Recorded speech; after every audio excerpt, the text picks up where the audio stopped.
أعوذ بالله من الشيطان الرجيم بسم الله الرحمن الرحيم الحمد لله رب العالمين والصلاة والسلام على سيد المرسلين وعلى آله وصحبه أجمعين رب اشرح لي صدري ويسر لي أمري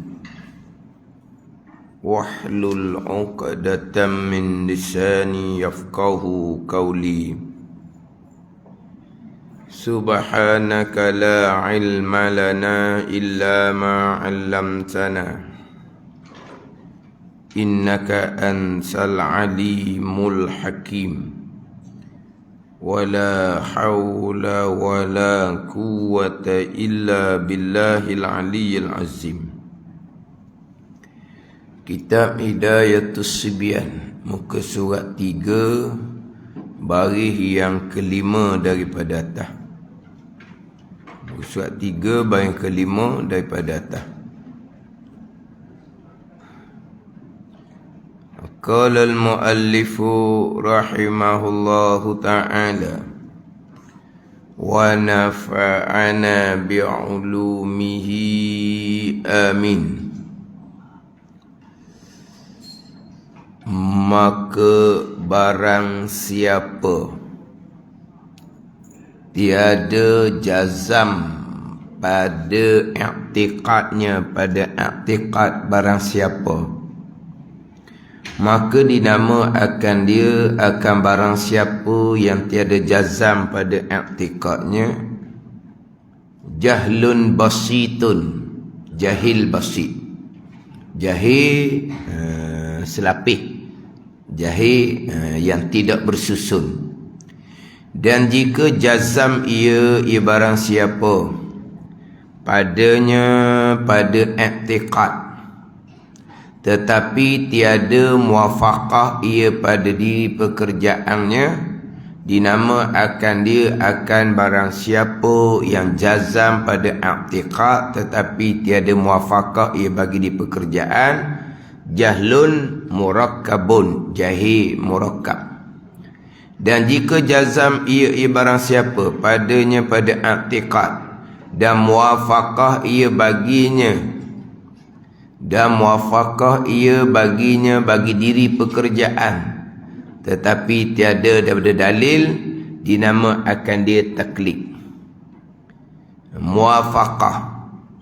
Muwafaqah ni berbetulan, bertepatan, tu muwafaqah. Macam hak atas tu lah, ta'rifan ma'rifah tu muwafaqah. Cuma ejaan dia gitu. Dia biasa ejaan muwafaqah ni mim, waw, alif, pe, qaf, te marbutah, itu muwafaqah. Tu eja gitulah. Ni mim, waw, pe, alif, qaf, te, jadi mufaqat, jadi gitu dah. Dia muwafaqah. Muwafaqat tu lah. Tapi kita muwafaqat ni kerjasama tau. Tak muwafaqat tu mana apa, kerjasama. Ni muwafaqah ni dengan makna berbetulan, bertepatan lah kita kata. Muwafaqah ni berbetulan, bertepatan. Itu jadi min waw alif pe qaf te marbutah.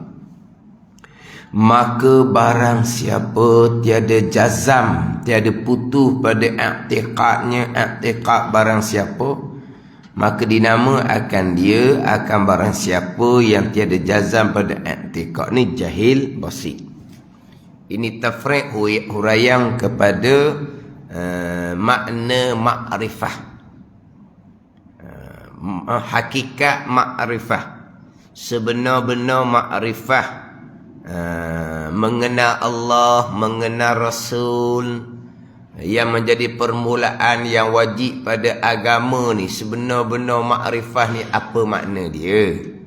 Itu hakikat makrifah, bukan makrifah maqam hakikat. Tu makrifah maqam hakikat tu, tu maqam fana, itu maqam aulia, maqam fana. Kita fana, kita tahu makna dah. Fana. Fana. Tak mana fana? Di alam fana. Ada lagu kan? Suka pula dah. Bukan ada lagu di alam fana. Dia tapi eja macam mana? F-A-N-A tau. Dia nak kena F-A-N-A, lepas tu kena ada cotek atas. Tu fana. Gitu tau. F-A-N-A, fana. Apa tu fana? Apa fana? Kita sifat 20 kita lawang dia sifat 20 tu kita tak erti kau Arab. Fana kalau sifat 20 kok sifat mustahil lawan pada bakok. Bakok kekal. Lawang bakok fana. Tapi kita tak erti bahasa Arab hak lawan kepada sifat 20. Sifat 20 Arab belaka. Wujud, kidam, bakok, mukhalafatuhu ta'ala lil hawadis. Arab belaka sifat 20. Hak lawan dia wujud lawan tiada. Kidam lawan baharu. Tak betul gitu. Wujud lawan Adam. Ain dal mim. Kidam lawan hudus.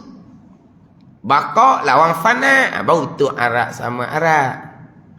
Kita sifat wajib Arab, sifat mustahil Melayu. Tak apa. Jadi fana ni binasa. Bila disebut kata maqam fana, maqam baqa, maqam fana ul fana, itu cerita maqam aulia. Boleh dengar cerita lah. Tahu ilmu. Apa dia maqam fana? Fana tu binasa. Maqam fana dengan bahawa Allah hancurkan, Allah binasakan, Allah licingkan di basara aulia akan aghyar dan akdar. Tu maqam fana aulia. Allah fanakan. Allah yang fanakan, bukan diri sendiri yang memfanakan. Tak boleh buat tu.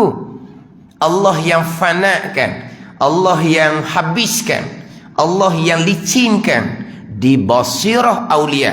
Basirah mata hati aulia. Allah licinkan, Allah bersihkan di bahasa aulia akan aghyar dan akdar. Apa dia aghyar? Alif, ghin, ya, alif, ra. Akdar, alif, kaf, dal, alif, ra. Apa dia aghyar? Selain daripada Allah. Aghyar ni selain daripada Allah. Akdar, kekeruhan lalai, kekeruhan lupa. Allah fanakan, Allah lenyapkan di basirah akan selain daripada Allah. Tak ada. Di basirah malaikat hanya ada Allah. Mana selain daripada Allah ni? Diri sendiri.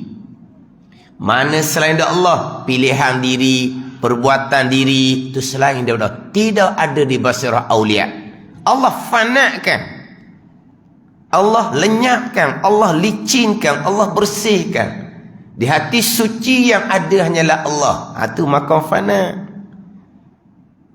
Bukan aghyar ni hak nampak dunia, harta benda, anak beranak, tu aghyar belakalah. Termasuk diri sendiri tu aghyar. Termasuk pilihan diri, termasuk usaha diri aghyar. Lenyap di basirah aulia. Yang ada hanyalah af'alullah, perbuatan Allah yang ada. Pilihan hamba tak ada. Usaha hamba tak ada. Sebab apa? Hamba tu tak ada. Wujud hakiki hanyalah Allah. Af'al hakiki, perbuatan hakiki hanyalah Allah. Dia jadi di basirah maqam aulia dipanggil maqam hakiki, dia panggil. Maqam hakiki ni yang ada di basirah hanya yang hakiki, yang sebenar-benar. Wujud hakiki hanyalah Allah. Maka yang ada di basirah hanyalah ada Allah. Af'al hakiki, perbuatan hakiki hanya af'alullah. Af'al makhluk majazi, lenyap di basirah aulia, tidak ada. Ini Allah yang fanakan. Jangan duk gena-gena ni. Nak buat macam mana tu? Allah yang fanakan. Kita kena hilangkan daripada hati kita akan selain daripada Allah. Kita kena hilangkan. Salah lalu dah. Ni. Padat ni. Ni banyak ni pasal ni. Kita kena hilangkan makhluk yang ada di hati. Kita kena hilangkan perbuatan makhluk yang ada di hati. Kita kena hilangkan salah awal-awal. Kita tu syirik dah nama dia. Syirik khafi. Kita kena hilangkan. Ada ke kita? Tak ada. Wujud hakiki Allah. Kita kena buat jadi hilang. Ada ke perbuatan kita? Tak ada. Perbuatan hakiki hanyalah Allah. Kita tu dia ke syirik dah. Syirik khafi dia panggil. Tiba-tiba kita kena hilangkan wujud selain daripada Allah. Kita kena hilangkan di hati perbuatan selain daripada perbuatan Allah. Tu salah awal-awal. Ini hak punagana ilmu hakikat yang sebenar ni. Punagana ilmu hakikat yang sebenar. Allah yang fanakan. Allah yang lenyapkan. Allah yang licinkan. Allah yang hilangkan sekalian akhyar yang ada di hati. Anak siapa tangga ni atas pilihan Allah. Dalam mujahadah perjalanan punya rohani lama mana? Atas kehendak Allah. Ada yang jazbah ditarik oleh Allah sekelip mata. Ada yang masa belah-belah tahun. Ada yang masa puluh-puluh tahun. Itu atas kehendak Allah Subhanahu wa ta'ala. Ada orang yang penyucian rohaninya dengan sentiasa membaca Al-Quran. Sehari 2 hari khatam. Sehari 2 hari khatam. Hak ni hak hafal lah ni. Bukan hak tengok di Quran lah. Hak lacau molek ni. Sehari 2 hari khatam. Sehari 2 hari khatam. Belah tahun. Puluh tahun. Akhirnya Allah lenyapkan basirah. Tidak ada. Malaikat hanya ada Allah. Allah yang fanakan maqam awliya. Perjalanan dianya membaca Al-Quran. Baca Al-Quran. Allah baca semua semuka sepagi. Oh nak bilang waktu tu. Oh ni sehari 2 hari khatam sekali. Sehari 2 hari khatam sekali. Lama mana tu perjalanan tu? Belas tahun, puluh tahun. Akhirnya Allah licinkan sedikit. Akhirnya lenyap, fana, Allah binasakan. Di basirah tidak ada malaikat, hanya ada Allah Ta'ala. Selain Allah tidak ada. Diri pun tidak ada. Pilihan diri pun tidak ada. Perbuatan diri pun tidak ada. Sebab wujud hakiki hanyalah Allah. Perbuatan hakiki hanyalah Allah. Mereka sampai maqam hakiki. Kedudukan yang sebenar yang ada di basirah hanya yang hakiki. Ini maqam awliya. Cerita kat telopong kita dengar. Lah. Kita ni bukan masalah di basirah tu penuh dengan makhluk. Gelap dengan dosa. Kelam dengan dosa. Dosa mata, dosa telinga, dosa lidah, dosa hati.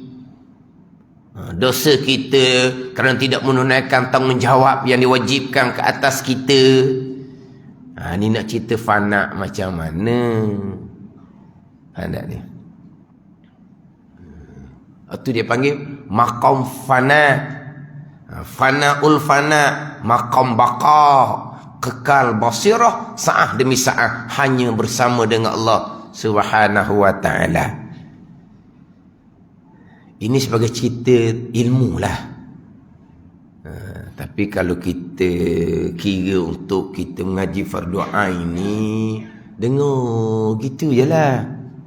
Tapi oleh kerana sekarang ni dia banyak ajaran-ajaran yang memesongkan ilmu hakikat yang sebenar. Ilmu hakikat tu sebenar. Umpama intan beliang. Tapi orang yang mempergunakan ilmu hakikat dengan tujuan yang lain untuk angkat level tinggi mereka. Ada orang yang betul benar tak ada niat yang lain, tapi salah berguru ilmu hakikat dengan guru yang tidak sebenar. Terkadang dia membaca sendiri. Oh ni pun orang no. Akhirnya timbul dalam FB tu. Timbul dalam FB. Mana ni? Kalam-kalam hakikat. Dah Ustaz Imam kena tak tepat dia masuk dalam FB tu? Kenalah tepat. Sebab apa? Dia nak menimbulkan diri dia kan. Dah tasawuf apa gitu nak menimbulkan diri. Hak ni tak mutasawwif. Orang yang lakon tasawuf. Bukan tasawuf yang sebenar. Dia sengaja masuk. Nak bagi kata, ni baru kita cari lama ni. Ni barulah betul ni. Makam tinggi ni tuan punya FB ni. Dia nak gitu dia tak ada niat gitu. Tapi dia ambil ilmu hakikat daripada guru yang tidak sebenar. Maka dia tak tahu nak letak. Orang yang belajar ilmu hakikat dengan guru yang sebenar, senyap je. Tak bunyi. Sebab apa? Cerita siapa? Cerita aulia. Kita ni Allah jauhnya lah. Dosa pun banyak. Maka tak bunyilah sebab apa? Sebab insaf diri. Lagi tinggi belajar ilmu hakikat, lagi rendah dianya. Sebab apa? Allah, orang yang rapat dengan Allah Ta'ala, seumpama tu dia bertambah insaf diri. Walaupun kita berkawan dengan dia sekalipun, dia sepatah pun tak bicara ilmu hakikat yang dia belajar. Senyap je, tak bunyi. Sebab apa? Insaf diri. Ada insaf diri. Nak cerita apa? Itu cerita orang sampai makam. Yang kita ni makam syariah pun tak lepasnya. Makam syariah pun tak lepas. Nak duduk makam soleh pun tak lekat. Nak duduk makam soleh pun tak lekatnya. Jadi hak cerita-cerita dalam kitab hakikat tu dia senyap je. Mana dia mana insaf dia kenal diri dan bersyukur dengan apa yang disusun oleh Allah Subhanahu wa taala. Duduk makam syariat tu pun alhamdulillah. Itu susunan Allah Subhanahu wa taala. Kita nak naik makam tinggi. Nak tu pun salah dah. Sebab apa? Biar Allah Taala yang atur. Jangan duk nak banyak-banyak perkara kau Hak Tuhan beri ni pun sebesar-besar nikmat dah ni. Tuhan lahirkan kita di kalangan orang Islam. Tuhan susun kita di kalangan orang yang beriman. Inilah sebesar-besar nikmat daripada Allah, susunan Allah. Nak itu, nak ini, dah serah ke Tuhan waktu. Mana duduk tertik terening, tak ada nak gopuh-gopuh, tak ada nak lopak-lopak, tak ada. Belajar sedikit, amal, belajar, amal. Banyak salah, perbanyakkan taubah dengan Allah Subhanahu wa taala. Tu orang hak belajar ilmu hakikat yang sebenar dengan guru yang sebenar. Hak masuk FB tu faham-faham lah. Hak masuk FB tu faham-faham. Itu orang yang bukan belajar ilmu hakikat dengan guru yang sebenar. Bukan belajar ilmu hakikat dengan guru yang sebenar. Masuk dalam kitab dalam FB, mengenal Tuhan dengan Tuhan. Allah, nak cerita apa? Mengenal Tuhan dengan Tuhan, itu makam fana. Araftu Rabbi bi Rabbi, laula Rabbi ma araftu Rabbi. Aku mengenal Allah, aku mengenal Tuhan aku dengan Tuhan lah. Kita macam mana kenal orang? Kita macam mana kenal orang? Nak kenal orang ni, nak kenal orang, kenal lah baju dia hak mana, kain dia hak mana, rumah dia hak mana, kenderaan dia hak mana. Itu kenal orang. Kenapa gitu? Dah kenal orang, kenal dengan tuang dia lah baru kenal orang. Tu mana? Nak kenal orang ni, tengok kain baju je. Nak meminang lah. Nak meminah, nak tengok tuang dia. Tak boleh tengok tuang lah. Saya beri baju kain, tak apa dah. Gitu. Sekarang nak kenal Tuhan ni. Nak kenal Tuhan macam mana? Tengoklah langit bumi Tuhan buat ni. Ni dalil nak kenal Tuhan. Itu bukan Tuhan, tu makhluk. Sekarang ni nak kenal Tuhan, bukan nak kenal makhluk. Dah dalil langit bumi, tu makhluk. Tapi itu tanda kekuasaan Allah. Memang itu tanda kekuasaan Allah. Kita nak kenal Allah. Nak ke mana? Yang kita duk ngaji sifat 20 tu.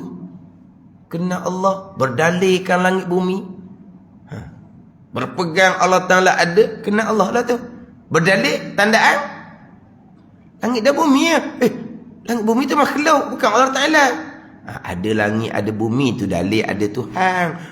Tu kan kenal Tuhan gitu. Kenal barang dia. Kenal makhluk dia. Nak kenal Tuhan dengan Tuhan sendiri nah. Araftu Rabbi bi Rabbi. Aku mengenal Tuhan aku dengan Tuhan tu. Itu maqam fana. Mengenal Tuhan dengan basirah, sentiasa memandang akan Tuhan, syuk akan Tuhan. Mengenal Allah Ta'ala, mengenal Tuhan dengan berdalilkan asar, kesan kekuasaan Tuhan, itu umpama himar. Dan kita hakikat, umpama himar. Kenal himar? Pergi Mekah nak tau. Kita ada dah Mekah lah ni. Dia orang Arab ni, kalau bodoh, himar. Orang Melayu kita, kalau bodoh, lembu. Dia lah. Kan? Kalau bodoh, lembu lah. Kalau orang Arab, kalau bodoh tu himar. Jadi mengenal Allah dengan berdalilkan ada makhluk Allah umpama himar. Macam mana pula begitu? Tu wajib fardu ain tu. Berdalilkan ada Allah dengan ada langit bumi umpama himar. Bodoh lagi gitu tu. Faham tak ni? Kata macam mana? Nak ceritanya hak hakikinya memandang begitulah kedudukannya. Tapi itu wajib fardu ain tu. Dah orang sampai makam hakiki mengenal Allah dengan Allah lah. Sebab basirah mereka sentiasa memandang melihat Allah. Tapi bukan memandang melihat Allah dengan basar dengan mata lendek. Memandang Allah dengan basar atas dunia hanya berlaku pada Nabi SAW jua. Nabi Musa tak dapat melihat Allah. Nabi Adam tak dapat melihat Allah. Jibril tak pernah melihat Allah. Yang melihat Allah dengan mata lendek hanyalah Nabi SAW pada malam Mi'raj. Siapa yang mengaku dia melihat Allah dengan mata lendek, bukan kata haram, jatuh kafir lalu dah. Wali'azabillah. Lepas tu, memandang Allah tu, memandang dengan basirah. Ini maqam awliya. Tiba-tiba buat FB, mengenal akan Tuhanku, dengan Tuhanku. Di makam wali tu, tuan FB tu. Tuan FB tu makam wali. Kalau wali sungguh, duk tulis gitu FB ke? Wali khoyah. Lepas tu dia ambil itu, dia salah pengajian. Dia salah pengajian. Kita belajar tasawuf ni, biar sampai hati kita mati. Kita belajar tasawuf ni nak membersihkan hati bersifat kecelaan. Dia belajar tasawuf nak mati hati. Tak rasa apa pun di hati. Tak ada rasa lebih. Tak ada rasa apa di hati. Yang ada hanyalah Allah. Itu makom fana tu bicara lain tu. Ini semua salah pengajian belaka ni. Jangan rasa lebih. Jangan rasa kita ada pilihan. Jangan rasa kita ada perbuatan. Kalau tak sampai makom, lakonkan perkara ni jadi Jabariyah. Pada ni. Lepas tu nak kita adurun napi. Ni saya biasa sebut. Di awal kita adurun napi. Pembicaraan baikh tu saya didatangkan 4 aliran, 4 mazhab. Mazhab Ahlussunnah wal Jamaah, mazhab Qadariyah, mazhab Jabariyah, mazhab Ahlil Kashfi. Ni sampai maqam mukasyafah. Lenyap di Basrah tidak ada, malaikat hanya ada Allah. Di Basrah aulia tidak ada ikhtiar dan usaha, bukan diri pun tidak ada. Jabariyahnya dilakonkan. Tak ada pilihan, tak ada perbuatan, Tuhan. Itu Jabariyah. Nak semayang ni, nak semayang berdiri ni. Mu Tuhan berdiri ni. Akad takbir, mu Tuhan boleh bunyi Allahu Akbar. Baca Fatihah, mu Tuhan bunyi bacaan Fatihah. Rokok, mu Tuhan buat rokok tu Jabariyah. Nah, ni pun orang ni. Adalah orang belajar seumpam di Terengganu kita ni. Rokok ni, mu Tuhan. Apa makna? Siapa yang menggerakkan rokok? Allah Ta'ala lah. Bukan perbuatan kita. Mu Tuhan rokok. Dia laku. Kalau rasa aku yang berdiri, kalau rasa aku yang baca Fatihah, kalau rasa aku yang buat rokok, syirik. Itu kita dalam kitab Haqiqah syirik maqam. Siapa peringkat? Kita niat semayang macam mana? Macam mana kita niat semayang? Sahaja aku semayang. Syirik. Ada aku. Ada ananiyah, dia kata. Ada aku. Aku semayang. Tak ada umum semayang. Hakikinya, la haula wa la quwata illa billah. Semayang tu perbuatan Allah qada'. Sahaja aku syirik dibubuh. Allah. Sekejap tu, saya nak balik dulu ada saya nak balik pula dah. Sahaja aku semayang, syirik. Sekejap, aku nak balik dah ni. Aku dah nak balik. Lepas tu nak kata mana? Tuhan nak balik dah ni. Dah, aku syirik kan? Kena kata, Tuhan nak balik. Ni hok karut lah. Pandai ni. Jangan pasal gini ni. Hok pasal merosokkan ilmu hakikat yang sebenar. Tegur tak jawab. Lepas tu, kawan ni pun jumpa hok sebelum. Apa dia tu? Saya tegur tak jawab.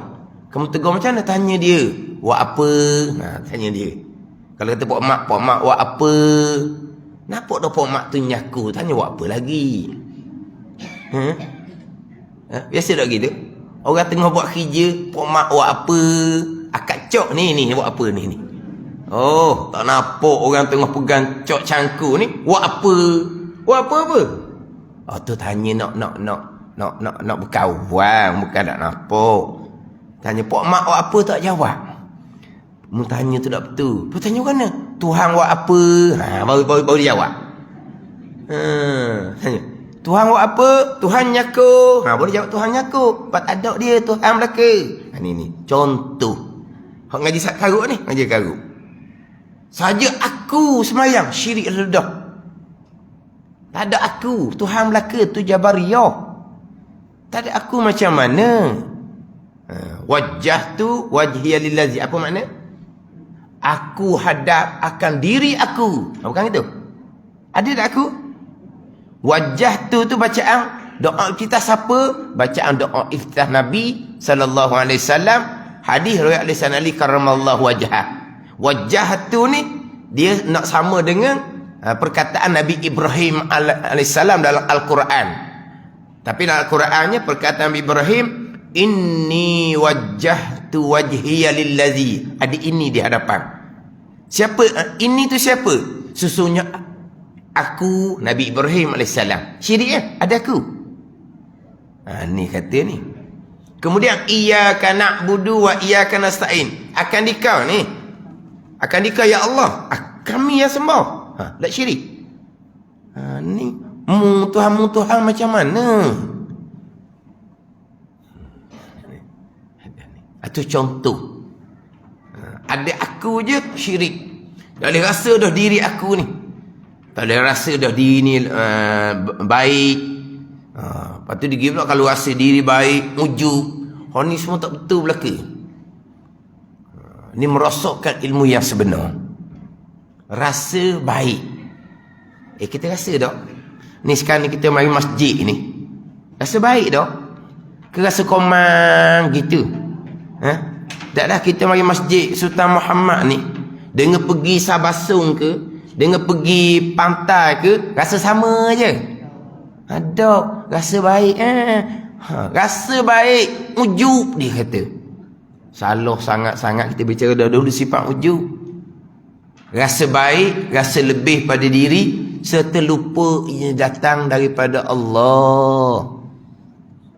Kita ni alhamdulillah, Tuhan beri masa kita boleh mari masjid. Tapi kita rasa baik tak mari masjid ni? Memang rasa baik. Lepas tu kita bersyukur sangat-sangat. Sebab mari masjid ni benda baik. Bukan benda baik, benda wajib nak belajar fardu ain. Dah tak rasa baik, tak rasa lebih. Rasa baik, rasa lebih lah dengan belajar ilmu fardu ain. Tak boleh. Jangan rasa lebih. Jangan rasa baik. Lepas tu Allah belaka. Tu maqam fana. Jangan terlintas di hati. Jangan terlintas di hati baik kita daripada yang lain. Terlintas aja, waktu takabur pun salah juga. Terlintas syarat ambil salah itu khawatir. Itu itirari, bukan pilihan kita. Kita tengok orang nak semayang. Terlintas di hati kita, baik kita dah dia. Tengok orang kafir. Tak terlintas di hati kita, baik kita daripada orang kafir. Memanglah. Lepas tu takabur gitu. Terlintas. Sehingga kan kalau tengok binatang sekalipun, jangan rasa lebih diri kita daripada binatang. Maksud dia kita tengok binatang. Segi tepi anjing ke, tepi babi ke, rasa lebih tak? Baik aku daripada anjing babi. Takabur dia bubuh gitu. Ini bukan belaka ni. Dia tasawuf ni siapa ke tak ada, yang ada hanyalah Allah. Ingat Allah, senyap di hati hanya Allah. Orang mari nak bunuh pun tak takut apa pun. Hebat. Orang mari nak bunuh tak takut apa. Orang mari nak katak pun pucat dah muka. Ni. Kita mengaji tasawuf ni ada tauhid sungguh-sungguh. Bung pun tak takut. Bung tak takut. Nak pegang pistol budak berani Pernah pegang pistol? Bukan pistol anak cucu main tu. Tu dah kira tu. Sekali tembok lekat dahi tu. Peluru dia tu dah kira. Pistol sebenar bukan ni, bukan. Makna kalau jatuh bom depan kita ni, Allah tak rasa apa pun di hati. Cakap dia punya cakap. Ada ni. Dah sebab apa? Sebab bom ke, pistol ke, apa ke, makhluk tak ada bekas sama sekali. Takut Allah je. Orang main nak bunuh, orang tu makhluk. Tak ada mudarat apa pun. Jangan rasa takut apa pun ke makhluk. Dia nak cerita apa sebenarnya? Ini hak merosokkan. Merosokkan mana ni? Merosokkan ilmu hakikat yang sebenar. Merosokkan ilmu hakikat yang sebenar. Itu sampai maqam fana. Tak ada rasa apa dah, melainkan hanya Allah Ta'ala jua. Sampai maqam ni berdalilkan ada Allah dengan Allah sendiri. Kalau saya sebut tadi tu, berdalilkan ada Allah dengan makhluk Allah umpama himar dan kita hakikat. Tapi dan kita hikam sendiri pun didatangkan dalil bahawa kita kena nazar akan mukawwinat. Kita kena memandang akan makhluk Allah Subhanahu wa taala menjadi dalil. Itu bagi peringkat mubtadi, peringkat permulaan. Berdalilkan akan makhluk Allah juga dan kita hikam. Tapi dalam kitab syarah hikam menyebut berdalilkan makhluk umpama himar. Itu bicara maqam. Tak ada ni. Ni kita kadang-kadang dengar tu jadi macam tak faham je, tinggi memang tak, bukan ilmu hak bab fardu ain ni. Ini bukan ilmu fardu ain, cuma saya cerita untuk kita mana ni memahami. Kita duk bicara ni makrifah fardu ain, ada makrifah hakikat. Kita duk bicara tauhid i'tiqadi, dia ada tauhid syuhudi. Pada ni kita ada bicara bab ni syirik syariah, ada satu lagi syirik maqam, itu bicara lain. Ada. Tapi hak ni dalam kitab-kitab hakikat, tapi oleh kerana golongan yang terpesong ni dicampur dengan pembicaraan syariat, artinya dipunah ranah tu. Itu jadi punah ranah. Hak tu sampai maqam fana atau maqam aulia. Fanaul fana, maqam baqa, maqam wahdatul af'al, asma, wahdatul sifah, wahdatul zat. Itu cerita aulia belaka tu. Dia cerita kepada kita duk maqam syariat. Makan syariat pun pegangan cukar cemaking lagi. Semayabang pun cukar cemaking lagi. Bicara berhati pun cukar cemaking lagi. Bicara bak tanggungjawab pun banyak tanggungjawab tidak sempurna kitanya. Ini bahagian kita. Dia duduk mari situ nak makan, letak pada orang awam. Dia dipunuh tu. Ada ni.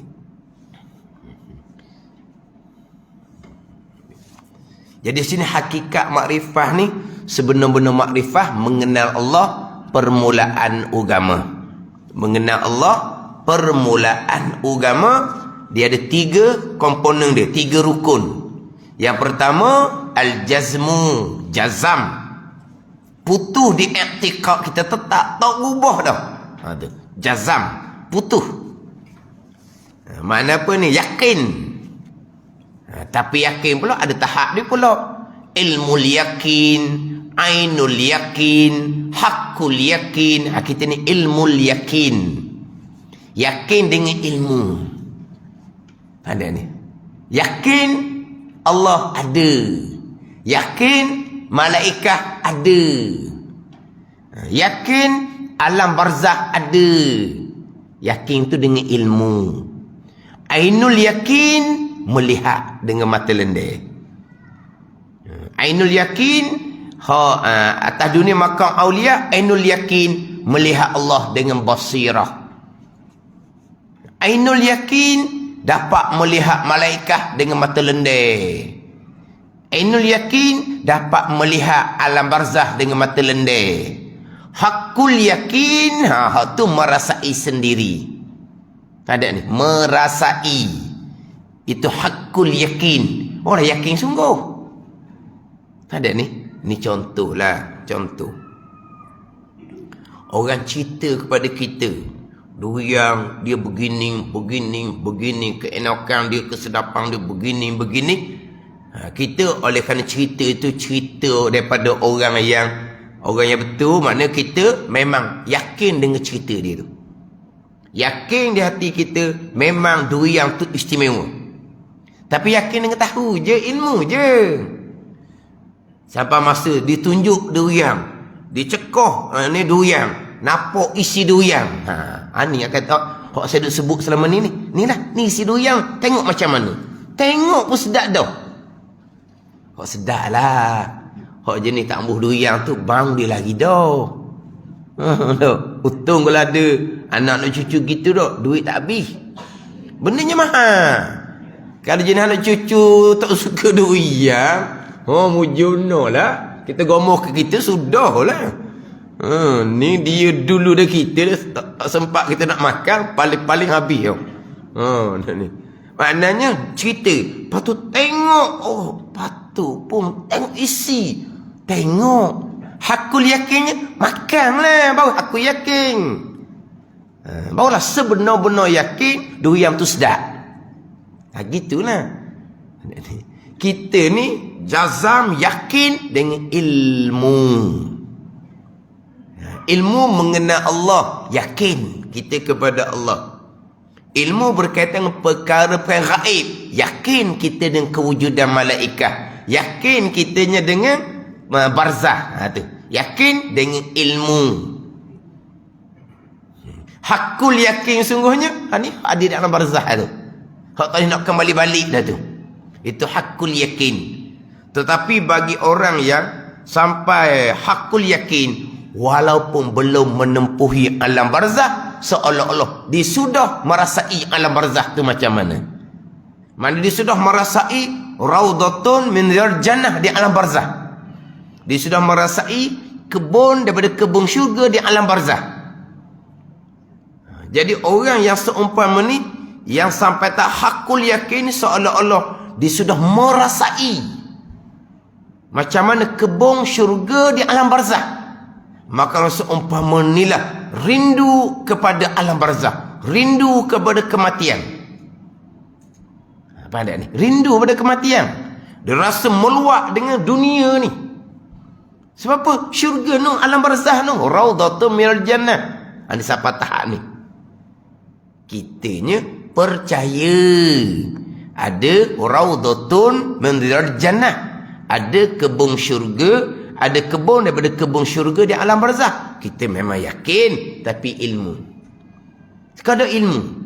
Sebab itulah cara kita untuk dapat Raudhatun minal Jannah di alam barzah tu, cara mana? Cara lebih kurang je. Dok sungguh je. Sebab apa? Yakin ke dak ni Raudhatun minal Jannah? Yakin. Gitu ke cara nak dapat kebun daripada kebun syurga? Qada tu. Sebab apa? Yakin qada ilmu. Kalau yakin siapa boleh melihat? Macam mana kesungguhan buat ibadah untuk dapat kebun daripada kebun syurga? Tuan wisa Allah dirasa dah kebun daripada kebun syurga. Macam mana dia buat persiapan untuk dapat kebun tu? Ada ni? Mana kita ni yakin, tapi ilmu yakin. Ada ni. Mana jazam di hati, putuh di hati. Mana ada ma'rifah dia panggil. Sebab kita kena jazam di hati. Pertamanya mengenal Allah, mengenal Rasul, jazam di hati akan aqaidul iman yang 50. Kemudian kita kena jazam di hati, yakin putu di hati akan sekalian perkara yang dikhabarkan oleh Nabi sallallahu alaihi wasallam. Mana? Nabi khabarkan kewujudan malaikat, yakin di hati, jazam putu di hati. Allah khabarkan hari akhirat, yakin, jazam putu di hati. Itu cerita ma'rifah dalam ilmu tauhid.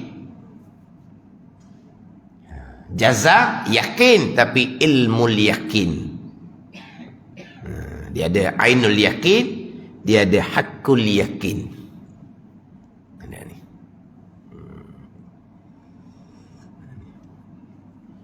Macam saya sebut sebelum ni lah, ada ajar karun dah kalau jazam, kalau putu, mesti rasa, mesti ingat, mesti hadir akan Allah.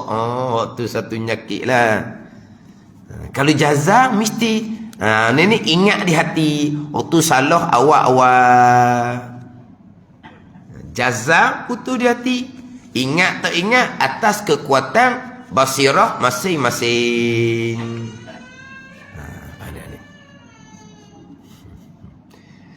Yang keduanya, kita jazam tu muafaqah, bertepatan dengan yang sebenar. Yang ketiganya, apa yang kita jazam di hati yang muafaqah dengan sebenar beserta dengan dalil. Dalil kita ni dalil syariat lah. Dalil ada Allah, ada makhluk. Hak dikata umpama himar dalam kitab Syarah Hikam tu. Tapi hak kitanya, itulah hak kewajipan fardu ain kepada kita. Kewajipan fardu ain kepada kita berdalilkan ada makhluk Allah Subhanahu wa ta'ala. Hak ni hak dalil, hak makrifah, hak kewajipan fardu ain kepada kita. Cukup tiga rukun ni, tiga perkara ni, dinamakan orang ni orang yang mengenal akan Allah dan mengenal akan Rasul. Kemudian beriman akan sekalian perkara yang dibawa datang oleh Rasul. oleh Rasul. Dia pengajaran terpesong ni, dia ada dalam rakaman-rakaman. Rakaman-rakaman ni dia tak mati rakaman ni. Tuang yang mengajar tu mati sekalipun, bawakan dia tak akan mati. Bahkan tak akan mati, bawakan salah tu. Tu macam mana tu? Akhirnya mensyirikkan orang, menafikan makrifah seseorang, menafikan tauhid seseorang, mensyirikkan seseorang, menafikan keimanan seseorang. Sebab apa? Sebab tak rasa, tak ingat, tak mari di hati. Yang rasa ingat di hatinya, aku pilih, aku buat, aku pilih, aku buat. Dah jazam dak di hati akan af'alullah. Kan kita kan mengenal Allah mengenal Rasul aqaidul iman yang 50, termasuk bicara wahdaniyah. Wahdaniyah pada zat, wahdaniyah pada sifat, wahdaniyah pada perbuatan, semua perbuatan Allah. Tapi itu aku, ini aku, itu aku. Dia syirik-syirik kan? Dok, jazam di hati, afa'alullah. Kenapa kita di hati masih lagi perbuatan kita? Itu maqam syariah. Kita ni bukan kata rasa di hati perbuatan kita. Bukan kita wajib i'tiqad. Kita hamba ada pilihan. Kita hamba ada perbuatan. Walaupun pada hakikinya pilihan dan perbuatan hamba tetap qada dan qadar Allah subhanahu wa ta'ala. Wajib berpegang. Yang kita duk bercakap aku tu cakap asbab, tak ada salah. Sebab apa? Sebab Nabi pun bercakap dengan perkataan aku. Salahnya di mana? Quran pun sebut yang kita baca tu aku belaka. A'udzu, aku minta berlindung. Kita ada aku. Aku belaka lah. Qul ya ayyuhal kafirun la a'budu, tidak aku menyembah. Ada aku syirik atau pelik La a'budu ma ta'budu, tidak aku menyembah. Barang yang engkau sembah, ada tak aku situ? Akulah. Qul a'udzu tu aku belaka tu. Aku berlindung. Bukan aku. Quran pun sebut aku. Hadis Nabi pun sebut aku. Tiba-tiba itu aku, ini aku. Syirik dia kata. Mana apa? Aku, makhluk belaka. Tak ada Tuhan dia kata. Syirik akan Tuhan. Dia ajaran karuk ni. Jangan wirasa aku apa semuanya. Hok ni bukan setakat majlis surau ni. Bahkan masuk dalam radio, masuk dalam TV ajaran ni. Masuk dalam radio, masuk dalam TV. Jangan rasa memiliki, jangan rasa kuasa diri, hanya Allah Ta'ala jua. Jangan ada jasa diri. Ni kita ibu bapa ni, jangan rasa ada jasa diri. Mana jasa diri? Jasa diri membesarkan anak. Jasa diri memberi pendidikan. Jangan ada rasa jasa tu. Kalau ada rasa jasa tu syirik. Sebab apa? Semuanya Tuhan belaka, tak ada jasa kitanya. Radio tu cakap gitu tu. Tapi ni bukan orang bidang agama. Orang bidang ilmu perubatan dunia. Tapi cakap bab agama. Sebab apa? Dia kata dia baca kitab hikam 3 hari khotang. Baca sendiri. Ni pun orang noh. Ni pun orang noh. Biar rasa Allah je. Jangan rasa kita ada kuasa, kita ada pilihan. Kena hilangkan wujud diri. So hilang wujud diri. Nak hilang wujud diri cocok sejarong. Dia hilang wujud diri. Hilang wujud diri maksud apa? Fana. Siapa yang fanakan? Allah yang fanakan. Siapa? Maqam aulia. Bukan kamu yang hilangkan wujud diri. Maksud dia ajar seumpama ni. Radio boleh ambil orang sebut apa ni? Ini bicara perkara ni dalam radio. Yang dengar tu ribuan jutaan orang.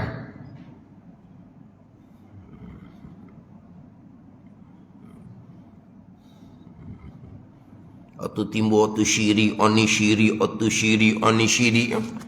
Oh, kalau tak ada aku kok. Gitulah. Aja nak cakap gitu. Hak tu lah. Sebesar-besar syirik. Allah. Sebesar-besar syirik. Dia cakap, kalau tak ada aku. Itulah sebesar-besar kesyirikan. Tak cakap gitu. Cakap gitu mungkin dok macam sombong tau. Macam sombong lah. Kalau tak ada aku, tak ada kerja. Tu nampak macam sombong. Tapi cakap pasal ni, biasalah. Allah, kalau tak ada emak go, gini lah jadi atas rumah. Tak kayak gitu. Tadi tu bunyi macam sombong sikit tau. Kalau tak ada aku, tak ada kerja. Walau cakapan seumpama tu biasa je lah. Allah kalau tak ada ayah di rumah, Allah berani. Oh, ada ayah orang takut. Kalau ayah tak ada, sama juga. Oh, kalau barat, kalau ni kadang mak kan merepek. Apa? Dah.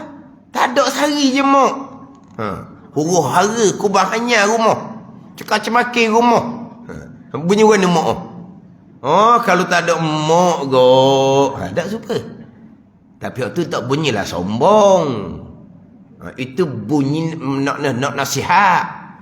Bunyi nak ungkit. Nak ungkit tak apa, mak ayah boleh ungkit. Pahala tak terbatal mak ayah ungkit. Mak ayah ungkit pahala tak atas. Mak ayah guru ungkit pahala tak atas. Tak atas pahala tu. Dia ungkit anak dia. Selama ni siapa tanggung mong? Mak ayah ungkit tak atas pahala. Tapi jangan ungkit lah. Jangan ungkit dengan budak-budak ni. Ungkit siap lah. Dah. Kalau siapa yang tanggung sama ni mung ni? Dah, yang mau buat aku tu apa? Nak jawab. Nak kata gua ni. Dah mau buat pandai-pandai. Lahir aku mau tanggung padang lah yang mau buat. Nak kata gua ni pula mak ayah. Dah, kita yang buat dia, lahir dia, lepas tu nak ukir apa kita tanggung dia? Yang kita buat dia kan? Mana? Atau kata jangan ada ukir budak-budak sekarang ni, dia cerdik. Oh, ada ukir tanggung. Yang dia buat jadi ada tu kenapa? Tapi nak ceritanya, cakap gitu biasa je. Allah, masjid ni kalau tak ada kita go, ya tukang nyapu, orang lain tak percaya. Oh, buat makan kajing. Buat makan kajing. Lepas siap makan, tunggu lagi balik belakang dah. Lepas tu barang-barang ni guna. Abang ni. Oh, kalau tak ada saya go uhara lah. Tapi dia ikhlas. Tapi dia cerita gitu. Ni siapa peringkat? Ni sebesar-besar kesyirikan. Cakap gitu. Apa benda nak cerita? Kalau dia cakap tu sombong, tu salah lain. Ni siapa ke sebesar-besar kesyirikan? Kalau tak ada aku, Allah kata. Ni semua mari daripada hok ni. Dia belajar ilmu tasawuf hakikah, bukan guru yang sebenar, ataupun dia membaca sendiri. Jadi dia tak nak beza dengan kita bicara bab pegangan, itu bicara bab maqam. Basirah hanya memandang Allah Subhanahu wa ta'ala. Basirah hanya memandang Allah, hati mereka. Jadi nak jadi pandang kanan mesti nampak Allah, pandang kiri mesti nampak Allah. Nida, pandang kanan tak nampak Allah, pandang kiri tak nampak Allah. Itu semua orang tak ada tauhid belaka dibubuh. Bangun pagi paling tengok nampak bini, biar nampak Allah. Dia nak cerita apa tak tahu nah. Ni. Dan dia pun tak nampak Allah juga. Dia tak nampak Allah pun. Dia cerita dia salah pengajian tu. Dia salah pengajian. Oh, kalau tak ada kerja nak makan apa? Ada ni. Tak ada kerja buat nak makan apa? Nak pergi minta anak orang, nak suruh mak ayah pergi minta anak orang, mak ayah kata, mu kerja buat pun dok. Makan mu pun mak ayah tanggung. Mu kerja buat dok nak tanggung anak orang macam mana? Ada Tuhan kan? Apa cakap gitu? Tak ada tauhid dia kata. Tak ada iman. Tak ada akidah. Tu orang cakap asbab. Dah anak tu kerja buat dok. Lepas tu nak suruh minta anak orang. Macam mana nak tanggung anak orang? Tuhan ada. Rezeki Tuhan tak ada. Itu pegangan. Ini bicara buat asbab. Kamu nak minta anak orang, kamu buat kerja dulu molek. Lah boleh minta anak orang. Hakikatnya kerja tak kerja, rezeki tu daripada Allah. Tu pegangan kita. Mana? Sebab tu dia kata, ni hak karut belakang ni. Kalaulah pinangan ditolak, kalau pinangan ditolak, alasannya apa? Alasan kerana tidak kerja makan gaji tetap. Kerja kerjaan lah. Gaji tetap kerana tak kerja makan gaji tetap. Sebab tu pinangan dia tolak. Maka kalau pengen dia tolak daripada keluarga seumpama tu, tak usah duduk sedih. Sebab apa? Itu keluarga hok syirik kepada Tuhan. Tak ada Tuhan, dia kata. Apa gitu no? Sekarang ni Gim Minang ditolak sebab apa? Kerja apa? Tanya. Tu kerja sendiri-sendirilah. Kerja apa ni? Food Panda. Lain ni kan. Tu ayat sekarang ni. Pada Food Panda. Kesebut salah. Food Panda. Gitu. Jadi food tu panda, ada bodoh lah maknanya. Yelah kalau tak panda, bodoh. Jadi food tu panda. Kerja food panda. Tak kerja makan gaji tetap. Jadi anak makcik ni nak belajar lagi. Tengok dia dah pun nak terima. Sebab apa? Kerja tak tetap. Filipina yang ditolak, tak usah duk kecewa. Sebab apa? Itu keluarga tak ada Tuhan. You begitu. Pada ni. Dah tak yakin pada rezeki daripada Allah. Kerja kerajaan ke, kerja sendiri ke, rezeki daripada Allah. Kenapa tolak? Tolak sebab dia tak yakin ke Tuhan. Keluarga tak ada Tuhan, ditolak pilihan kita, alhamdulillah barunya. Sedap dia cakap gitu. Mana keluarga tu keluarga tak ada Tuhan, awak tolak tu. Jadi tak usah duk sedih lah. Dia nak cerita apa sebenarnya? Sebab apa tu? Sebab dia gantung kepada kerja, mensyirikkan Allah Subhanahu wa ta'ala. Anak makan gaji belaka dah. Mak ayah pun rasa suka dah. Mana mak ayah rasa selamat dah. Syirik belaka tu. Sebab apa? Dia gantung kepada kerja anak-anak dia makan gaji besar. Oh ni berat-berat belaka ni. Oh ni semua ada dalam rakaman pengajian belaka ni. Mana apa tu? Tidak beriman dengan rezeki daripada Allah. Siapa tak beriman? Semua orang beriman. Jazam di hati, putuh di hati. Rezeki itu daripada Allah. Tapi kenapa duduk bimbang lagi? Bimbang sebab kita banyak gantung ke asbab. Gitu je lah. Bunyi kata akan dikurangkan pekerja. Dah lah. Tempat kerja tu dah ni mana apa? Syarikat ni, syarikat. Maknanya dia terpaksa kena mengurangkan pekerja. Maka kemungkinanlah kena termasuk dia kena buang kerja, termasuk buang kerja ni dia adalah bagi sagu hati. Maka bimbanglah di hati. Bila bimbang je di hati, orang ni syirik, tak ada Tuhan. Dia begitu. Bukan kata dianya bimbang, bini di rumah pun bimbang. Oh gitu, tempat kerja tu mungkin nak kurangkan pekerja. Termasuk suami dia kemungkinan lah yang akan dihentikan bayar sagu hati. Isi rumah pun bimbang juga, tak ada Tuhan, dia kata. Bukan kata isi rumah. Mak ayah kapung dengar cerita dah. Anak dia tu kemungkinan kena cari kerja lain. Lepas tu mertua pun, dengar dah cerita kapung tu, menantu dia kemungkinan akan dihentikan. Hak kapung tu pun bimbang juga, tak ada Tuhan belaka tu. Kalau ada Tuhan bimbang buat apa? Ni. Bimbang tu ke hati kita orang awam memang bimbang. Tapi dia menafikan keimanan, ketauhidan kerana bimbang kepada persoalan rezeki. Ini semua berpunca daripada dia baca kitab-kitab hakikah dalam keadaan ilmu pegangannya tak. Ilmu pegangannya tak ada, orang panggil. Tak faham bab pegangan. Berpegang. Rezeki tu daripada Allah. Tu pegangan, tak gerak dah waktunya. Jazam. Putuh dah kita pegangnya. Rezeki daripada Allah. Lepas tu rezeki daripada Allah, kenapa duduk bimbang itu, bimbang ini, nanti tak ada kerja. Bimbanglah kita orang awam. Sampai makom. Dah sudut cerita lah.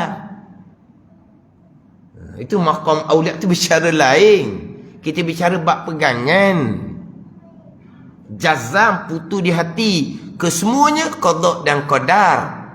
Kesemuanya datang daripada Allah Subhanahu wa ta'ala. Tu tetap dah tak gerak dah tu. Jazam ni apa? Tetap tidak berubah. Ni makna jazam ni.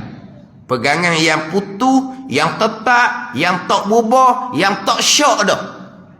Syak di hati kita rezeki daripada Allah. Tak ada syak dah. Rezeki tu daripada tu pegangan. Tapi kebimbangan sebab kita orang awam. Tu je. Tak ada salah apa pun. Yang kita tiba-tiba kerana pekerjaan, kita tolak pinangan. Itu atas keputusan kita lah ke mana-mana pun. Sebab kita nilai kok dunia. Patut nilai kok agama lah. Hak tu yang terbaik. Pilih agama. Dia beragama, kemudian pekerjaan dia tetap. Pekerjaan tetap tu panggil apa? Bonus panggil. Bonus. Nidak ni, matlamaknya pekerjaan tetap. Beragama, bonus. Gitu. Kerja apa? Kerja kerajaan. Lepas tu dengar cerita, dia ni orang masjid. Orang duk belajar, duk dengar sentiasa. Bonus dia kata. Jadi hak agama ni bonus. Hak kerja tu, hak syarat utama. Syarat utama agama. Dia kerja tetap, itu bonus. Lepas tu rupa comel, bonus juga tau. Tu bonus. Yelah, orang tak penting dah rupa sekarang ni. Rupa comel macam duit tak ada, tak kira. Muka uduh pun kan duit banyak. Jadi pilihan orang lah. Tapi kita kena jadikan agama tu matlamat. Sebab anak kita tu, kalau anak perempuan, kita nak beri kepada orang ni, agama dia macam mana. Kerja buat tu masa sekarang begitulah. Belajar tinggi-tinggi pun atas rezeki masing-masing. Ada hak mudah-mudah boleh kerja, ada hak duduk pusing situ sini, tak boleh kerja dia. Dia belajar tinggi dah. Bukan masa dulu malah belajar. Dah rezeki dia tak ada lagi. Tapi dia ni orang agama comel, keluarga beragama. Itu pilihan.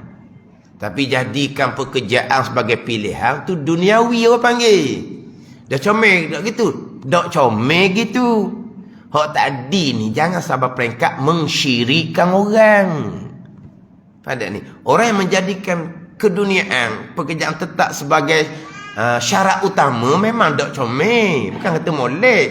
Saya sebut tadi tu, jangan sampai peringkat menyatakan keluarga tersebut keluarga syirik, keluarga tak ada iman, keluarga tak ada Tuhan. Dia begitu.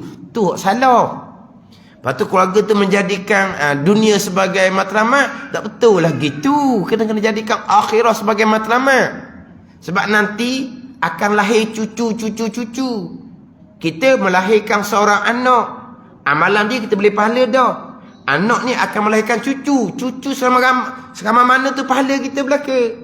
Jadi nak dapat cucu yang beri pahala kita, cucu yang mak ayah dia tu beragama. Mak ayah dia beragama, maka cucu beragama, daripada kita dapat pahala dari seorang anak, kita dapat pahala daripada beberapa orang cucu. Itu matlamat kita, biar matlamat akhirat. Untuk atas dunia, tolong kita masa tua. Tua kita sekejap je. Tambah sekarang pula orang sibuk dengan dunia, tak layan dah kitanya.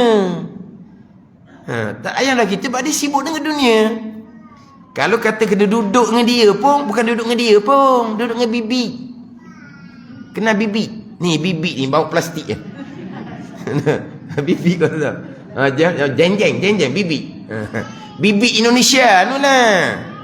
Dalam menatu petang bawa nampak batang hidung, sibuk. Mana atas dunia pun ada ni. Kita cerita barzah. Kita nak anak kita atau pahala, cucu kita atau pahala, carilah anak ni menantu. Anak kita beri pendidikan agama, menantu kita menantu beragama, dia akan melahirkan cucu beragama, pahala kita yang kita nak di alam barzah. Atau dunia kita ada dah, nak ada duit sendiri dah atas dunia ni. Tapi dah kalau kita jadikan matlamat dunia lah kita dapat. Tapi setara mana dunia kita dapat, kita tengok macam sekarang lah, gitulah. Tapi jangan sampai peringkat menyatakan keluarga yang tolak pinangan kerana tidak bekerja kerajaan, pendapatan tetap, keluarga yang tidak ada Tuhan, keluarga yang tidak ada tauhid. Jangan gitu. Itu salah pengajian. Ini semua ni cerita orang belajar ni. Bukan orang hak tak pernah belajar, cerita orang belajar tapi salah pengajian. Kita ni ngaji ilmu tauhid, molek gemah molek, ilmu tasawuf hakikah tu, kalaulah Allah Taala kurniakan rezeki pada kita, alhamdulillah. Yang penting kitanya fardu ain tauhid, fardu ain fiqh, fardu ain tasawuf. Fardu tauhid ni biar jadi pegangan kita, pegangan yang putus, yang kejak, pegangan yang bertepatan dengan pegangan ahli sunnah wal jamaah. Dan jika jazam ia pada ini tapi tiada muafakah, ia bagi dia pekerjaan, dinamakan dia jahibasi. Pegangan putus tapi tak sebenar. Jazam di hati, perkara jahat bukan qada qadah. Itu pegangan yang salah. Sekarang ni pegangan putus. Yang kedua, biar betul hak putus tu. Kalau pegangan tapi salah. Itu dia panggil jahil murakkab. Mana pun dia berpegang dengan akidah yang salah, dia tak sedar pun dia salah. Itu bukan makrifah seumpama tu. Wallahu a'lam.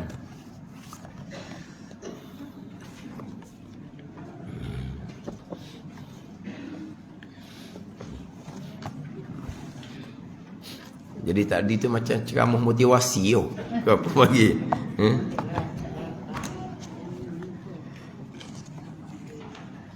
Dahlah, dunia tu dunia lah. Tapi dunia siapa ke mana?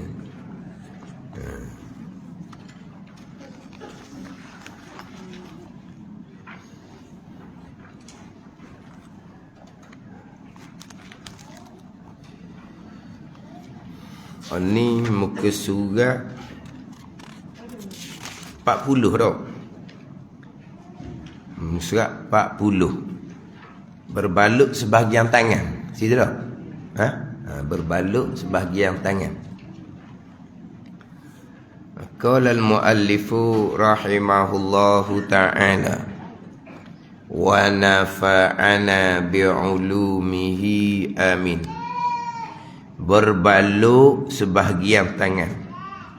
Kemudian di bawah tu berbalut keseluruhan tangan.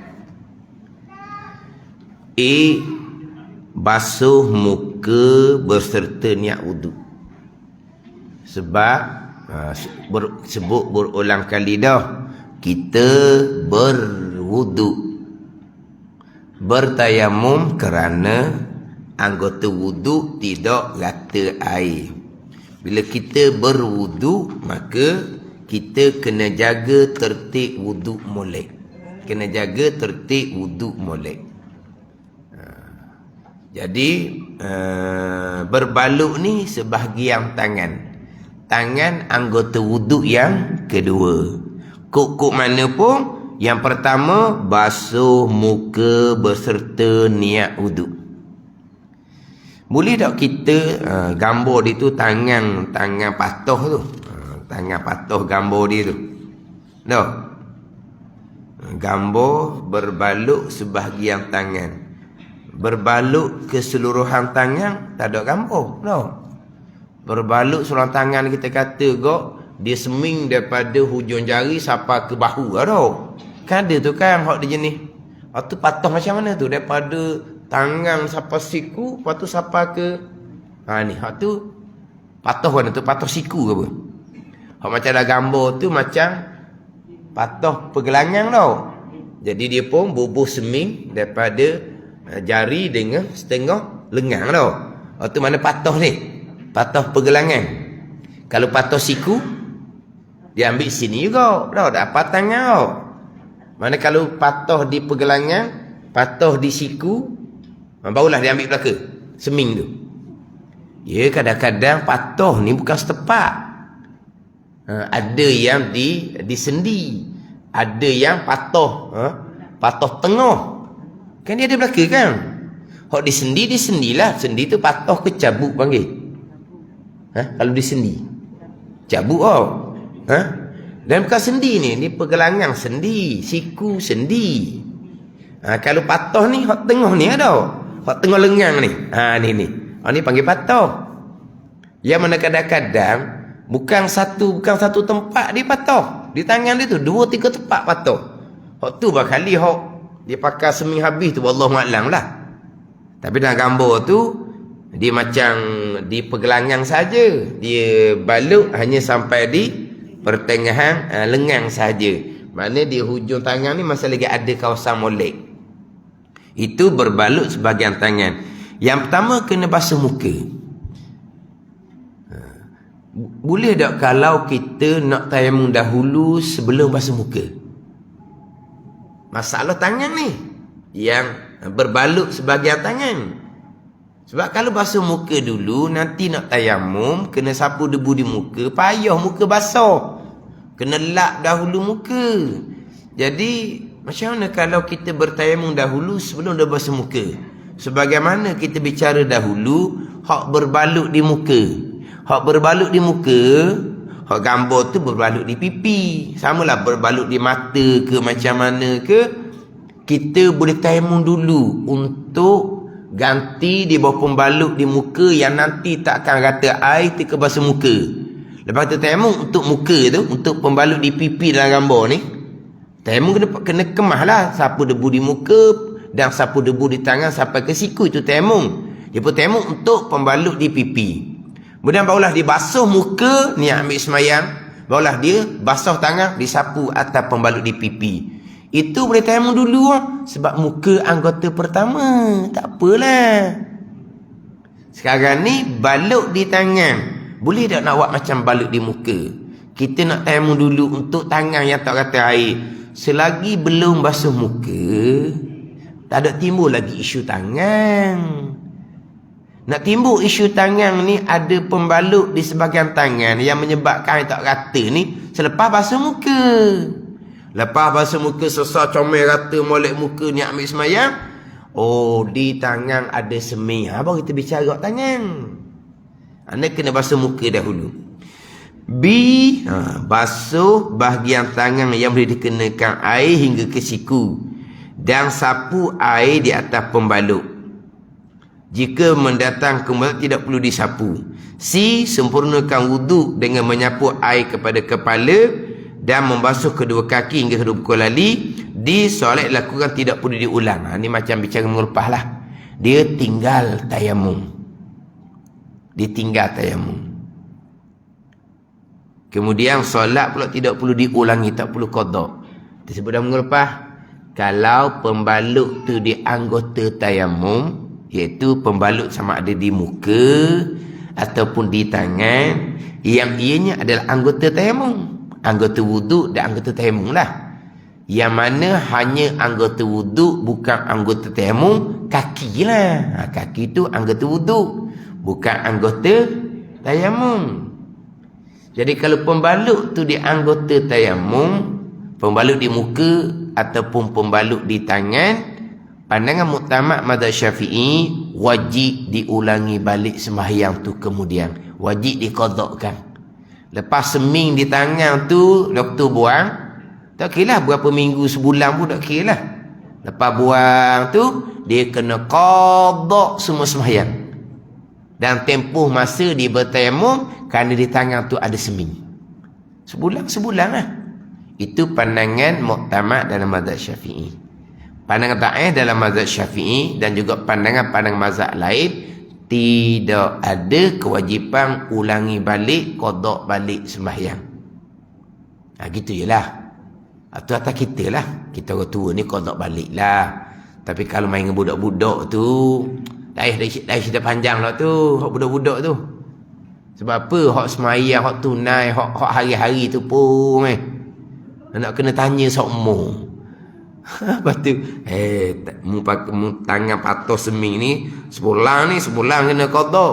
Akhirnya nak kata qada semayang mau kena qada kalau semayang pun. Malah lah kawan tu. Hak qada tu perkara yang kedua. Memang kena qada, kena ulang balik kalau pembalut tu ada di anggota tayamum, iaitu muka ataupun tangan. Sebab ketika basuh muka wuduk, air wuduk tidak meratai sebab ada pembalut di muka. Tak apalah, untuk muka yang tak rata air tu ganti dengan tayamum. Sapu debu di muka dan sapu debu di tangan. Dia sapu debu di muka, kata tak muka debu? Tak kata juga, sebab ada pembalut di pipi. Wuduk tak sempurna, tayamum tak sempurna, sebab tu kena kotak. Pembalut di tangan, basuh muka comel, kata. Basuh tangan tak kata. Tak apalah, basuh tangan tak kata, kita ganti dengan tayamum. Kita pun tayamum. Sapu debu di muka, kata molek. Sapu debu di tangan, kata tak? Tak juga. Jadi wuduk tak sempurna, debu tayamum pun tak sempurna juga. Lepas tu kena qada.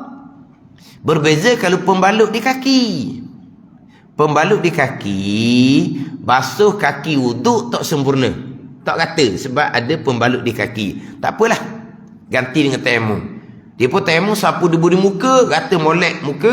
Sapu debu di tangan, kata molek tangan.